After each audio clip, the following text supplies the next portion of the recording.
Everyone, welcome back to my channel. আজকের ব্লগটা সকাল থেকে নিয়ে শুরু করলাম আর আপনাদের সঙ্গে নিয়েই শুরু করলাম। আশা করি আজকের ব্লগটা ভালো লাগবে। ব্লগটা পুরো দেখবেন, সঙ্গে থাকবেন, স্কিপ করবেন না। তো সকাল সকাল দুধ নিয়ে এসেছে, তো দুধটা গরম করে নিয়েছিলাম। ইরাম পাপাকে চকসটা খেতে দিলাম, ওখানে ফিটারটা ফোটাবার জন্য জলটা গরম করতে দিয়েছি। এখানে ইরাম পাপার চকস খাওয়া দেখে পাপাও বায়না ধরেছে চকস।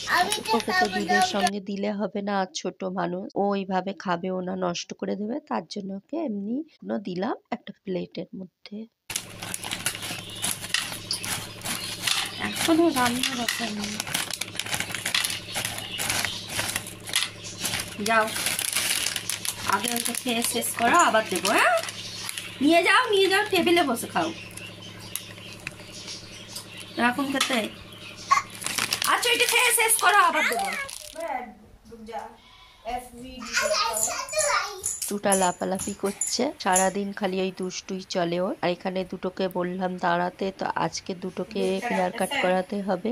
বাবাকে বললাম একবার দাঁড়াতে, আজকে ওর পাপা আছে, তো বললাম যে দুটোকে চুলটা কাটিয়ে নিয়ে এসে। তো দেখুন অবস্থা, কি বড় বড় চুল হয়ে গিয়েছে। বড়কে পাপ করে দিয়ে আসুন।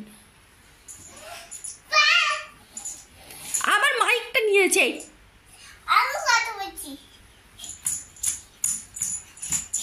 এত দুষ্টু হয়েছে। মাইকটা কি হলো? সারাক্ষণ রেখে দিচ্ছি যেখানে সেখান থেকে। স্ট্যান্ডটা কোথায় রেখেছো? বড়টা, এই বড় স্ট্যান্ডটা কোথায় রেখেছো? কই বড়টা কই দেখান। সব স্ট্যান্ড গুলো বার করে নিয়ে নিচ্ছে, এত দুষ্টু। দেখুন কি অবস্থা করেছে। এর আগের ব্লগে বলেছিলাম ফোন ভেঙে চুরচুর করে দিয়েছে, তো এটা তো ভেঙেইছে, আবার ওটাকেও ভেঙে দিয়েছে। ওটা যেটা ইরাম নিয়ে আছে ওটাকেও, প্রত্যেকটা ফোন, আর একটা স্যামসাং আছে সেটাও, প্রত্যেকটা ফোন ওই করছে। ও গিয়ে কি করছে জানেন, দেয়ালে ঘষছে ফোনগুলোকে নিয়ে। গাইস, এখন চলে এলাম ঘর দর ঝাড়াঝুড়ি করতে।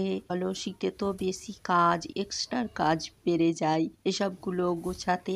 আর গরমে তো কোনো ঝামেলাই নাই এগুলো। আবার শীতকালে আমরা মশারি খাটাই, গরমে আবার মশারি খাটাই না। আর এমনিতে বেলাটাও ছোট শীতকালে, আবার কাজও বেশি, শীতের অনেক কিছু বেরোয়। তার জন্য বিছানা তুলতে তুলতেই অনেকটা সময় চলে যায়। আর ঈশান পাপা দেখুন এইগুলো, এটা সব সময় নিয়ে থাকে। ভাবলাম আজকে রোদ্দুরটা বেশ ভালো বেরিয়েছে, তো ভিজিয়ে দিই। সার্ফ জলে এটা ভিজিয়ে রেখে দেবো। তো ওখানে আমি গামছাগুলো ভিজিয়ে রেখে দিয়েছি, আজকে কেচে দেবো। আর ওদের এখন নিয়ে গিয়েছে সেলুনে, তো ভাবলাম যে এরই ফাঁকে এইগুলো আমি কাজগুলো গুছিয়ে নিই ঝটপট করে। আবার ওই রুমেরটাও চাদরটা আজকে কেচে দেবো ভাবছি, রোদ্দুর বেরিয়েছে তো তার জন্য।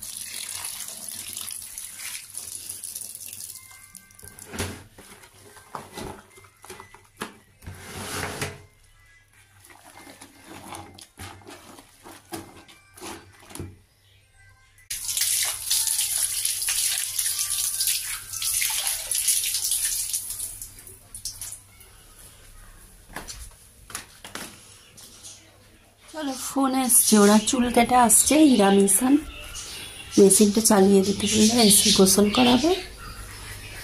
এখন থেকে না চালিয়ে দিলে গরম হবে না।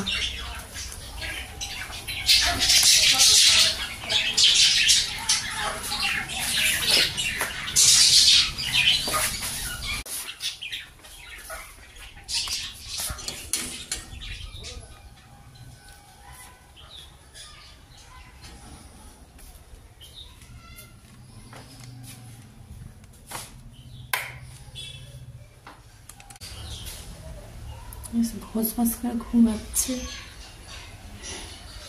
শুয়ে থাক। এসে গোসল করবে তো মেশিনটা চালিয়ে দিলাম। ঠান্ডা পড়েছে, পানিটা হাতে আর যাচ্ছে না। এখনো নিচে ঝাড়ু দেওয়া হয়নি, সব কাপড়গুলো ছাদে দিয়ে এলাম।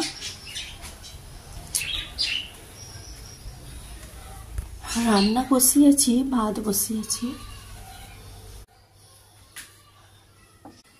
চলে এখন বিছানাটা ঝেড়ে নিই।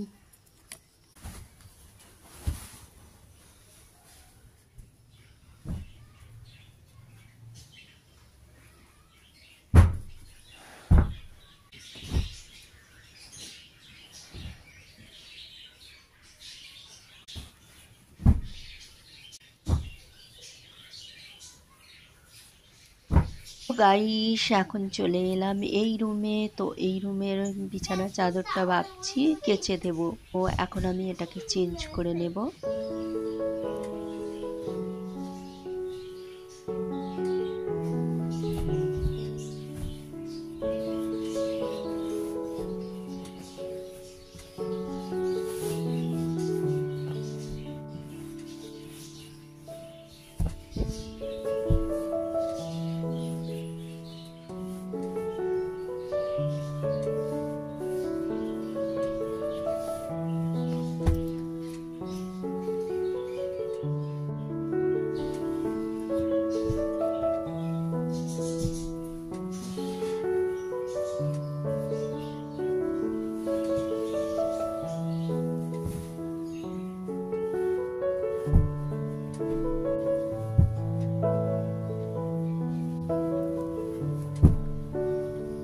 এই যে দুটো এসে গিয়েছে হেয়ার কাট করে, আর এইটা তো অস্থির হয়ে যাচ্ছে গোসল করবে বলে। তো বলছি একটু দাঁড়াও দেখাও, ও একদম বিরক্ত হয়ে যাচ্ছে গোসল করতে বলে। কি চুল কাটা হয়েছে, ভালো হয়নি, ব্রোর মতন কাটবে তো।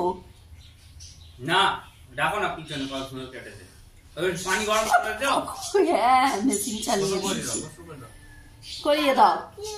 দাও না, আমি গাড়ির টাকাটা তোর বাবা আমার কত কাজ। মন খারাপ কি গো, আজকে মন খারাপ? আজকে পাপা আসবে না? কাঁদবেন? আজকে পাপা আসবে না? আমি আজকে আসবো না। সেদিনে কিরম কেঁদেছিলে? দুটো পা লম্বা করে কিরম করে কাঁদছিলে সেদিনকে? পাপা না এলে কাঁদবে, দুটো পা ছড়িয়ে। কিরকম করে কেঁদেছিলেন? ঘর মুছছিলেন? কিরম করে কেঁদেছিলেন? কিরকম কেঁদেছিলেন পাপার জন্য? পাপাকে দেখিয়ে দাও, ও ঘর মুছবে। আর ঠিক আছে, ওকে এবার বাইরে নিয়ে চলে যাও, তো ঘরটা মুছে দিই। আজকে পাপা আসবে না, কাঁদবেন না, বুঝতে পেরেছেন? ওষুধ আছে।